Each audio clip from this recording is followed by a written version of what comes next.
નમસ્કાર વિદ્યાર્થી મિત્રો, હું જસાણી સર આપ સર્વેનું જસાણી એજ્યુકેશનમાં હાર્દિક સ્વાગત કરું છું.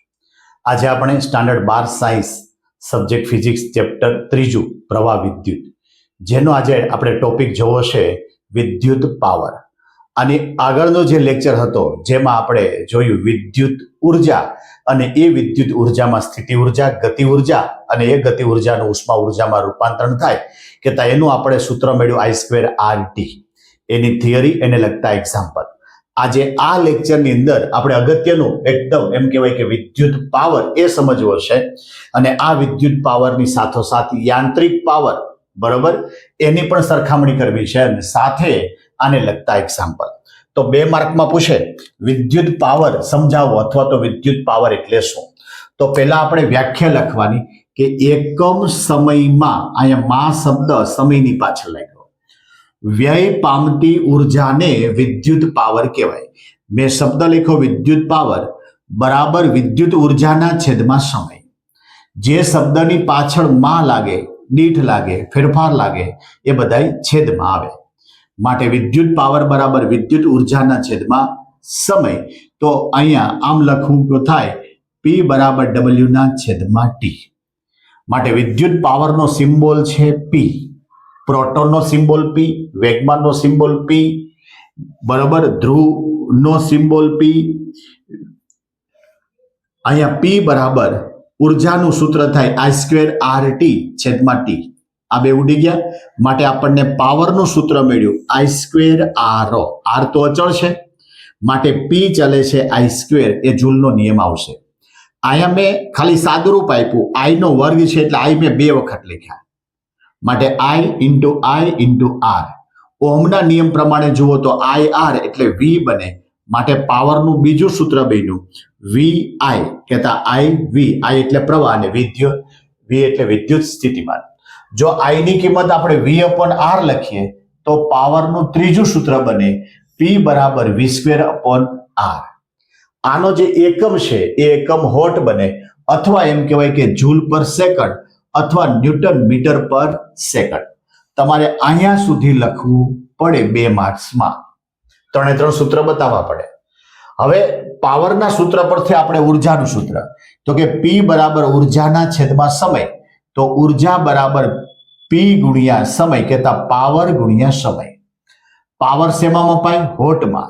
સમય શેમાં મપાય? સેકન્ડમાં. માટે વોટ સેકન્ડ ઉર્જાનો એકમ બન્યો. આ વોટને મારે કિલો વોટ અને આ સમયને અવર્સ, કલાકમાં. તો મારો એકમ બને કિલો વોટ અવર. આ જે કિલો વોટ અવર છે એને 1 યુનિટ કહી શકાય. માટે કિલો વોટના વોટ કેટલા? 1000. કલાકની સેકન્ડ કેટલી? 3600. માટે 36 ની પાછળ 5 શૂન્ય થયા, એકમ થયો જૂલ.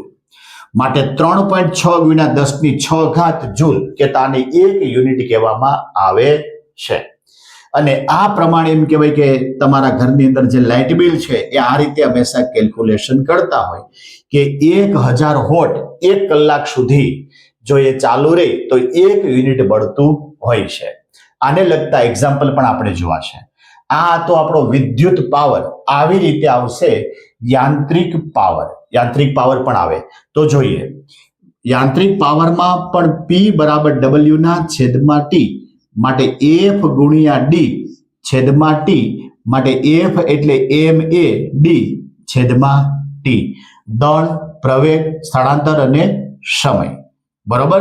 જ્યારે હંમેશા મેગ્નેટના સૂત્ર ચેપ્ટર પૂરા થાય અને જ્યારે જનરેટર ક્લિયર કરવાનું થાય ત્યારે યાંત્રિક કાર્ય અને વિદ્યુત કાર્ય, કહેતા યાંત્રિક પાવર અને વિદ્યુત પાવર બે આપણે સમજવાનો થાય છે. જોજે આને લગતા એક્ઝામ્પલ.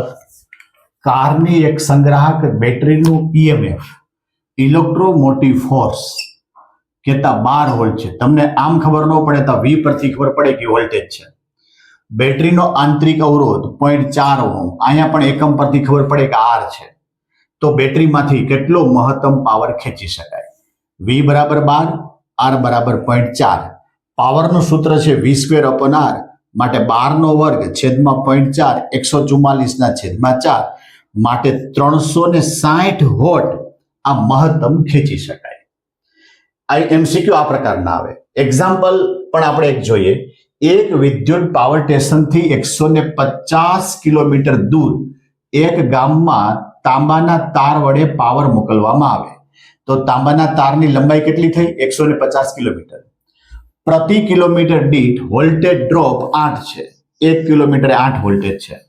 સરેરાશ અવરોધ 0.5 છે. 1 કિલોમીટરે 0.5 હોય તો વ્યય કેટલો થાય? હવે અહીંયા ઘણી વખત ભૂલ થશે. આપણને સૂત્ર યાદ આવશે કે P બરાબર V²/R. તો આને તમે V લઈ લેશો, આને તમે R લઈ લેશો. તો અહીંયા શું કરવાનું? તો કે મારે 150 કિલોમીટર જે લાંબો તાર છે એનો વોલ્ટેજ કેટલો છે? એક છેડાથી બે છેડા માટે 150 ગુણ્યા 1 કિલોમીટર ડ્રોપ કેટલો? 8. માટે 150 ગુણ્યા 8 એટલે માટે કેટલા વોટ થાય? ટોટલ 1200 વોલ્ટેજ થશે. 150 કિલોમીટર લાંબા તારનો કુલ અવરોધ કેટલો? તો કે 150 ગુણ્યા 0.5 માટે 75 ઓહમ. હવે જે સૂત્ર છે P બરાબર V²/R, તો 1200 ગુણ્યા 1200 છેદમાં 75 માટે 19,200 વોટ. એને 1000 વડે ભાંગો તો એમ કહેવાય કે 19.2 કિલો વોટ પાવરનો વ્યય થાય છે. જોજી, આ લેક્ચરની અંદર આપણે વિદ્યુત પાવર, અગત્યનો ટોપિક છે, 2 માર્કમાં પૂછે તો વિદ્યુત પાવરની વ્યાખ્યા, એને લગતા 3 સૂત્ર, બરાબર, એનો એકમ આ આપણે થિયરીમાં જોયું, એને લગતો એમસીક્યુ અને એને લગતા જે કાંઈ એક્ઝામ્પલ છે એ આપણે સમજાવવા માટેનો પ્રયત્ન કર્યો છે.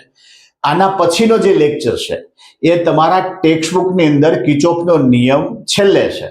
આપણે હવે આ વિદ્યુત પાવર પછી કેટલા નેક્સ્ટ લેક્ચરમાં કિર્ચોફનો ફર્સ્ટ અને સેકન્ડ લો લેવાનો છે અને એના પરથી આપણે જે તમારા ટેક્સ્ટબુકમાં અત્યારે ટોપિક નથી પરંતુ જી નીટમાં છે, અવરોધોનું શ્રેણી અને સમાંતર જોડાણ, આ આપણે સમજાવવા માટેનો પ્રયત્ન કરવાનો છે.